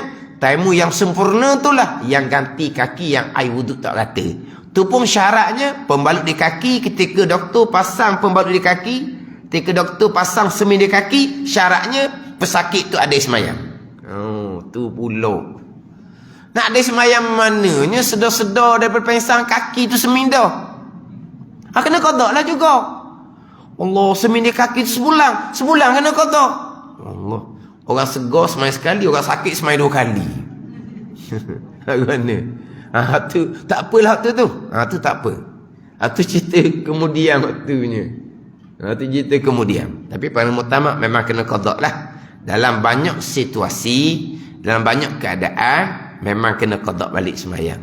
Yang tak kena qada balik semayang, pembalut di kaki, masa doktor pasang semen di kaki, dia ambil semayang dulu. Ambil semayang dulu siap-siap. Okey. Dia pun pasang pembalut di kaki. Lepas tu wuduk dia batal lah, kentut lah. Lepas tu dia wuduk tayamum untuk pembalut di kaki tu sebulan pun sebulan lah. Tak kena ulang balik semayang. Tu je lah, tak ulang balik semayang. Dalam mazhab Syafi'i terpandang muktamad. Cuma dalam buku ni macam sebut mula lepas lah, dia tak bicara berkaitan dengan tayamum. Dia bila pembalut di tangan, pembalut di tangan, yang pertama basuh muka, niat ambil wuduk. Sampai giliran tangan, ada pembalut di tangan. Kewajipannya 3. Jangan lupalah. Basuh tangan, hak molek, hak boleh kena air sekalian 2 belah tangan. Yang kedua, kena sapu atas pembalut di tangan. Yang ketiga, kena tayamum dahulu untuk ganti pembalut yang di tangan. Beres 3 ni, barulah berpindah kepada wuduk kembali. Sapu kepala, sapu telinga, basuh kaki. Dia gitu. Jadi di situ ada selang-seli. Wuduk, berhenti sekejap, tayamum, sama balik wuduk. Dia ni kadang-kadang ni payah sedikit. Cuma kalau pembalut tu di tangan, kita basuh muka, ni ambil wuduk, tangan seeloknya jangan basuh dulu. Tayamum dulu untuk tangan. Sebab kalau kita basuh tangan, muka memanglah basah dah, tangan jadi basah juga. Nak bertayamum, muka kena lap dahulu, tangan kena lap dahulu. Tapi kalau tangan belum basuh, muka memanglah wajib kena basuh dulu, sebab dia anggota wuduk yang pertama. Tu tak dapat tidak lah. Jadi bila basuh muka sampai giliran tangan, jangan basuh tangan dulu, berhenti dulu wuduk. Tayamum dulu untuk tangan, hanya perlu lap muka sahaja. Untuk sapu debu di tangan, tangan masalah kering, tidak ada air. Itu lebih mudah. Lepas kita tayamum, sapu debu muka dan 2 tangan, barulah kita sambung balik, basuh tangan tempat elok, wuduk, sapu air atas pembalut ataupun seming di tangan, sapu air. Mana kita basah tangan, kita sapu atas pembalut di tangan. Bukan kita spray air atas pembalut, sapu. Kita basah tangan, kita bersapu atas seming. Dia gitu. Pindah kepada sapu kepala, basuh kaki. Dia gitu. Ada ni. Kemudian berbalut keseluruhan tangan. Ini cerita macam mana ni? Hak berbalut keseluruhan tangan, basuh muka berserta niat wuduk. Boleh gunakan penyembuh air jika mampu. Basuh muka tu pakai sembuh air ke, pakai tuala ke, kok pandai lah. Cuma nak basuh muka niat wuduk. B, sapu air di atas pembalut tangan jika mampu, dan boleh minta bantuan sesiapa menyapu air atas pembalut Jika mendatang ke mulut tidak perlu disapu. Boleh minta bantuan sesiapa menyapu air atas pembalut. Bukan boleh minta bantuan, wajib minta bantuan. Bukan kata menyapu air atas pembalut. Berwuduk ke, menyapu air atas pembalut ke, basuh najis ke, wajib minta tolong. Gitulah. Wajib minta tolong dengan siapa ni? Dengan makhluk. Boleh pula minta tolong makhluk. Wajib, bukan kata boleh. Quran perintah kan? Wa ta'awanu 'alal birri wat taqwa. Bertolong-menolonglah kamu atas kebajikan dan ketakwaan. Tolong menolong. Hakikinya wa iyyaka nasta'in. Itu hakiki. Mana? Iyyaka na'budu wa iyyaka nasta'in. Akan dikau jualah kami sembah dan akan dikau jualah kami minta pertolongan. Tak nak berwuduk minta tolong orang pula dah. Minta dengan Allah lah. Ya Allah, wudukkan aku ya Allah. Gitu. Itu dipanggil syariah, buat asbab. Hakikinya pertolongan tu datang daripada Allah. Pertolongan tu datang daripada seseorang. Gerak-geri seseorang datang daripada Allah Subhanahu wa ta'ala. Jadi wa iyyaka nasta'in, akan dikau jualah kami minta pertolongan. Itu hakiki. Hak Nabi bersabda tu dalam hadis Tirmizi, iza sa'alta fas'alillah, Nabi kata. Wa iza sta'anta fasta'in billah. Nak minta dengan Allah, Nabi kata. Nak mohon bantuan dengan Allah Ta'ala. Itu hakiki.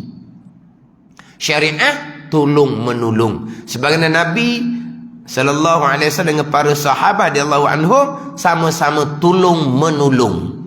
Nabi minta tolong dengan sahabat minta tolong dengan Nabi. Pada ni, itu syariat. Hakikinya yang menolong hanyalah Allah Subhanahu wa ta'ala. Ni wajib minta tolong. Untuk sapu atas pembalut ke, untuk wuduk ke, untuk istinja ke, untuk pakai tutupi aurah ke, untuk letak sembahyang tu menghadap kiblah ke, wajib minta tolong.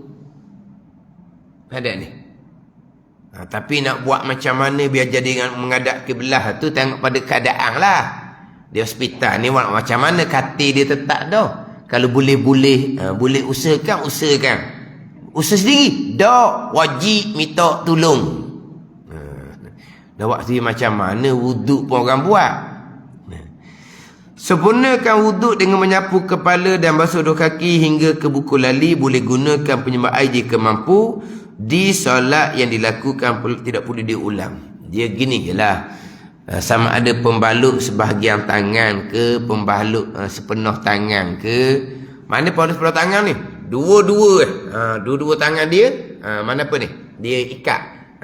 Dua tangan dia ikat. Hak tu memang orang Melaka dah. Macam mana? Basuh muka orang buat dah dua tangan ni. Dua tangan balut, tak ada nak buat apa dah. Maka wajib minta tolong. Orang pun basuh muka dia, niat ambil wuduk. Dialah niat ambil wuduk, bukan tukang basuh tu pula. Kita wudukkan orang, kita yang niatkan tu wuduk orang mati. Kita wudukkan orang mati, siapa niat? Orang mati ya dah. Cuik dia tu. Niat nak ambil wuduk tu barulah kita yang niatkan. Jadi kita basuh muka dia pun niat. Tangan dia gerak, dua-dua dah tak gerak. Maknanya kita wajib bertayamum. Mana? Tepuk tangan, sapu debu di muka. Suruh pesakit tu niat tayamum. Lepas tu nak sapu debu di tangan, tak ada kawasan tangan yang boleh sapu debu. Sebab apa? Dua-dua belah tangan ni seming sepenuhnya. Maka sapu debu di muka je lah. Nak basuh tangan, langsung tak ada kawasan tangan yang boleh basuh. Hanya perlu basuh tangan, sapu air atas pembalut di tangan pesakit. Jadi mula-mula basuh muka pesakit tu, yang tangan dia dua-dua ni ada pembalut. Dia pun basuh muka, niat wuduk, kemudian sampai giliran tangan. Dia wajib 3 perkara kan. Basuh kawasan yang elok, tak ada kawasan yang boleh basuh. Sapu air atas pembalut, wajib sapu air atas pembalut di kedua belah tangan. Kemudian wajib bertayamum. Tayammumnya sapu di budi muka, nak sapu di budi tangan, tidak ada kawasan tangan boleh sapu. Hanya tayammum, sapu di budi muka saja niat tayammum. Selesai tangan, pindah pada sapu kepala, sapu telinga, kepada basuh kaki. Gitulah. Ni secara itulah. Orang sekarang dia banyak pakai LCD ke apa ke. Cerita secara seumpama tu boleh nampak tak sikit sebanyak. Dan ni ulang ni. Ulang. Jadi hak tangan ni payah. Sebab dia akan berlaku wuduk sekerat berti. Tayammum berti, lepas tu wuduk semula. Dia ada selang-seli. Adapun pembalut di muka, kita tayammum dahulu. Baik, barulah kita basuh muka, basuh tangan, sapu kepala, basuh kaki. Kalau pembalut di kaki, mudah. Kita basuh muka, basuh tangan, sapu kepala, basuh kaki, baik, tayammum kemudian. Untuk pembalut di kaki. Muka basah, tangan basah, lap lah. Jadi kalau pembalut di muka, tayammum dahulu, barulah kita berwuduk sampai ke sudah. Kalau pembalut di kaki, kita berwuduk sampai ke sudah, barulah kita bertayammum untuk bahagian kaki. Adapun kalau pembalut tu di tangan, tangan anggota wuduk di tengah, muka anggota wuduk yang pertama, senang. Kaki anggota wuduk yang terakhir, senang. Tapi tangan anggota wuduk di tengah. Jadi ada sedikit lah. Dia macam kadang-kadang rasa macam payah, keliru sikit lah. Ada. Tambahan pula, yang banyak berlaku tayammum adalah kerana pembalut di tangan. Itu paling banyak. Paling kurang, di hospital, dia pun masuk jarum. Dia masuk jarum. Di hospital appointment je, tak ada bawa barang apa pun. Doktor pegang. Dia kata darah rendah lah, darah tinggi lah. Ada rendah, ada tinggi, macam-macam lah. Tak boleh dah. Dia dah lepas dah. Yang kawan ni mari appointment je. Tak nak rasa apa pun dia kata. Dok sihat tu memang dok sihat sentiasa. Doktor periksa, mokcik dah rendah, mokcik tak boleh balik. Lepas tu mokcik ni air kurang apa, dia pun cocok lalu dah. Tak nak cocok dia orang. Cocok lalu dah. Ibu plaster. Ni kena tayammum dah ni. Dan macam mana kalau kita buang plaster tu? Jarum tu jangan buang lah. Tapi sakit tau kalau buang plaster tu, sebab jarum tu akan bergerak ke macam mana. Jangan duk buang jarum tu, nak boleh kejumpa orang tu. Kena pula Messi hok baru tu, nganga pun sakit.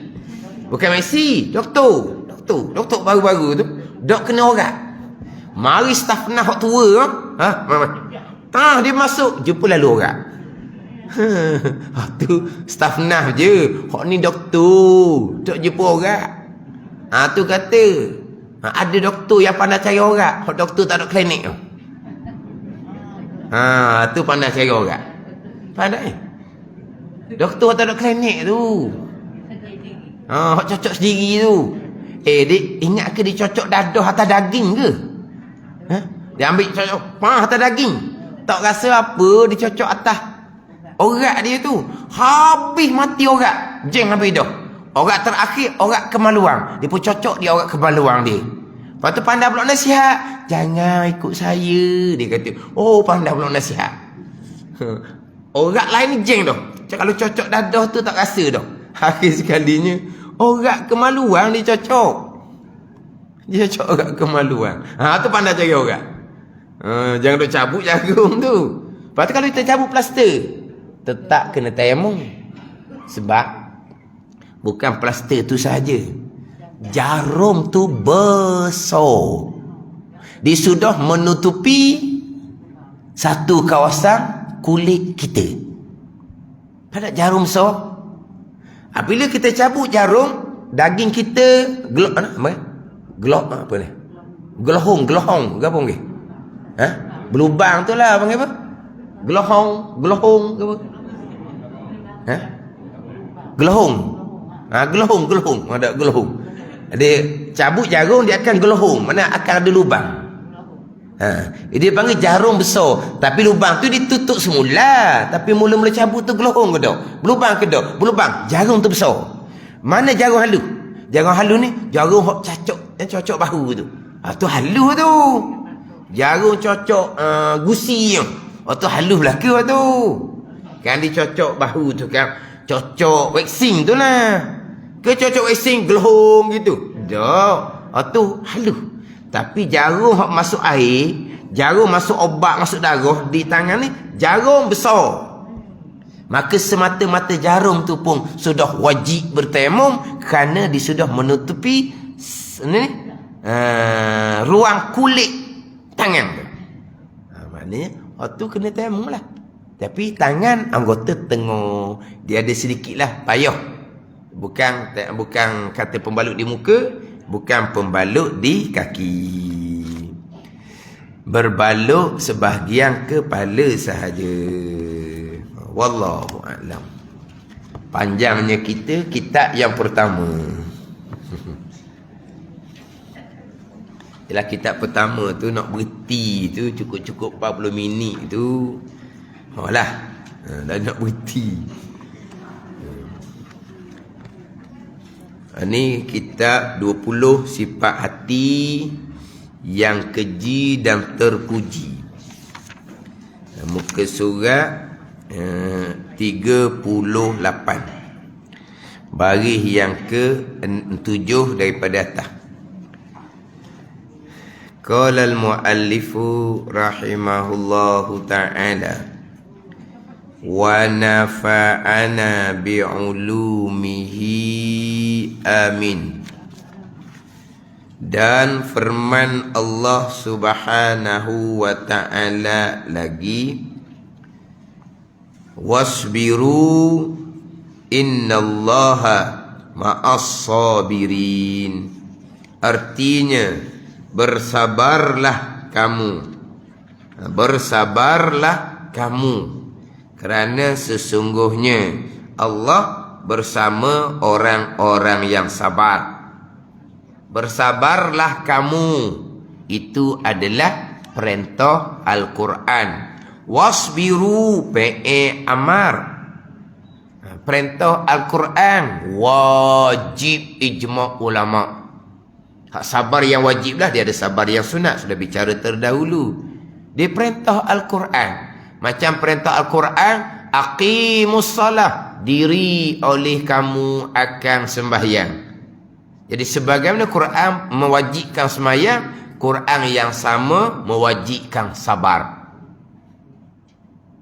Quran memerintah falyasumhu, maka hendaklah kamu berpuasa. Jadi sebagaimana puasa itu wajib kerana perintah Al-Quran, sabar pun wajib kerana perintah Al-Quran.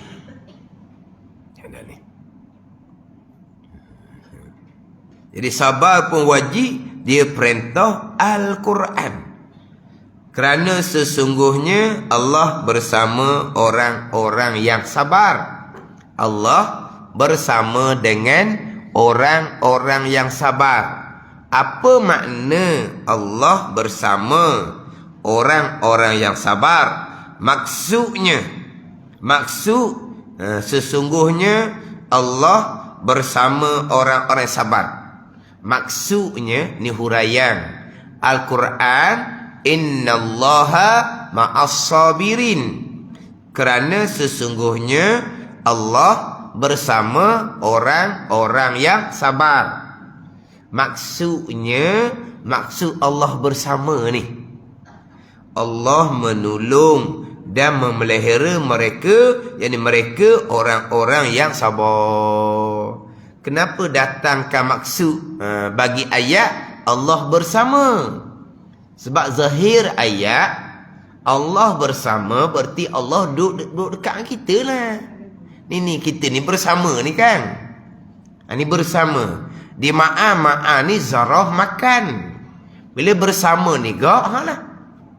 Kalau orang yang sabar itu bertempat di bumi, jadi bila Allah bersama, zahirnya Allah bertempat di bumi juga. Sebab Allah bersama dengan orang-orang yang sabar. Orang-orang yang sabar ni berada di mana? Berada di bumi. Pada zahir ke Allah berada di bumi. Ni zahir ayat seumpama tu. Ijma' ahli sunnah wal jamaah, salaf ataupun khalaf, menyucikan Allah daripada zahir ayat ni, zahir nafs. Bersama dengan makna Allah bertempat, bersama dengan sabar. Itu mustahil sama sekali. Apa makna Allah bersama? Makna Allah bersama, Allah menolong dan memelihara akan mereka.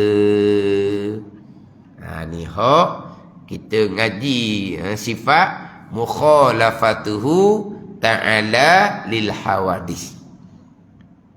Bersalahan Allah Ta'ala akan segala yang baharu. Dengan makna tidak serupa Allah Ta'ala dengan segala yang baharu. Segala yang baharunya bertempat, Allahnya tidak bertempat. Tu istiwa atas arasy, itu kesamaran dengan tempat. Bersama ni, letak mana pula ni? Bersama letak mana ni? Pada ni. Jadi kalau pakai zahir ayat, istiwa atas arasy, zahirnya Allah bertempat atas arasy. Ayat yang lain pula, wa huwallahu fis samawati wa fil ard. Bermula Allah Ta'ala di langit dan Allah Ta'ala di bumi. Bertempat di langit, bertempat di bumi. Innallaha ma'as sabirin. Allah bersama dengan orang yang sabar. Orang sabar bertempat di bumi, maka Allah pun bertempat di bumi. Jadi ayat Quran jadi berlawanan. Tanakut, mustahil ayat Quran berlawanan. Lepas tu apa makna Allah istiwa atas arasy? Apa makna Allah di langit di bumi? Apa makna Allah bersama? Tu balik kepada huraian salaf, huraian khalaf, akidah ahli sunnah wal jamaah. Tapi golongan yang terpesong ni, dia hanya ambil satu ayat zahir. Allah duduk bertempat atas arasy. Tapi Allah bersama, Allah menolong. Ditakwil pula di situ. Kalau pakai zahir, bersamalah. Bersama Allah menolong. Itu takwil dia panggil.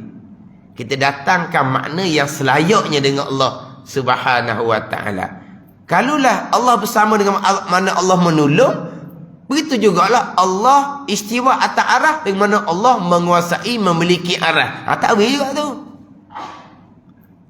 Ataupun istiwa atas arah, Allah tertinggi atas arah, serah makna kepada Allah. Allah bersama, serah makna pun boleh. Datangkan makna yang selayaknya pun boleh. Serah makna macam mana? Allah bersama. Sudah? Berarti setakat tu. Beriman, Allah bersama. Lepas tu apa makna bersama? Tak payah letak makna. Sila letak makna. Letak makna, Allah menolong dan memelihara. Hati letak makna. Jadi serah makna pada Allah, itu jalanan salaf. Datangkan makna yang selayaknya dengan Allah Subhanahu wa ta'ala, itu jalanan khalaf. Gitu. Faham tak? Kalau pakai zahir ko, istiwa atas arah, duduk atas arah. Lepas tu kalau Allah bersama, duduk bersama kita pula, mustahil sama sekali.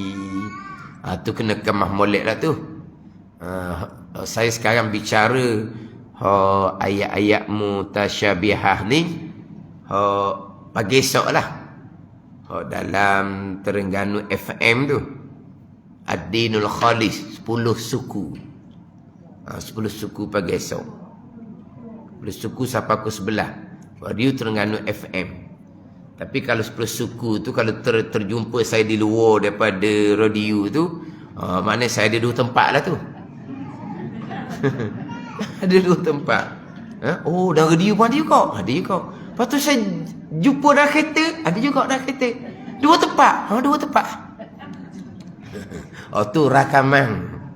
Ni habis kelas ni dalam pukul 12 nanti buat rakaman lah. Ni habis balik sekejap. Pukul 12 tu pergi RTM buat rakaman untuk siang esok. Kadang-kadang buat rakaman Rabu, tengok kepada masa lah. Masa saya, masa DJ. Saya okey, DJ okey, buat air rabu ke 12 harga. Air rabu sibuk sikit buat air kami. Buat air kami. Gitu jelah. Siapa esok. Jadi dengar dah radio, lepas tu jumpa bandar. Macam mana ni? Tu kata ada 2 tempat. tu rakaman tu. Tapi live FB ada. Live FB ada. Tengah live FM. Tapi live FB gambar mati. Gambar tu. Bukan apa ni? Dia hanya ada audio, video tak ada. Live FB tapi dia hanya ada audio, audio tau. Video tak ada lah sebab dia bukan live, dia rakaman. Tapi bila ada live FB boleh dengar ulang balik. Kalau tak ada live FB, radio habis kan. Ada live FB maknanya kita boleh ambil live tu, kita simpan, kita boleh dengar balik. Itu kelebihan dia. Sebab tu maknanya walaupun rakaman, tapi RTM tetap buat live FB juga. Jadi saya sedang bicara berkaitan dengan ayat-ayat yang mutasyabihah. Ini pun kena kemah molek lah. Untuk memastikan akidah kita, walam yakullahu kufuwan ahad. Itu akidah kita. Tidak ada bagi Allah, walam yakullahu, dan tidak adalah baginya bagi Allah kufuwan ahad. Yang serupa dengan sesuatu perkara pun. Tidak ada yang serupa dengan Allah. Jadi orang yang sabar ini bertempat. Allah bersama. Allah bertempat jugalah. Mustahil sama sekali. Dan Allah bersama maksudnya Allah menolong dan memelihara mereka. Mereka ni orang yang sabar. Sabda Nabi SAW, fi sabri ala ma takrahu khairun. Wallahu a'lam. Bismillahirrahmanirrahim.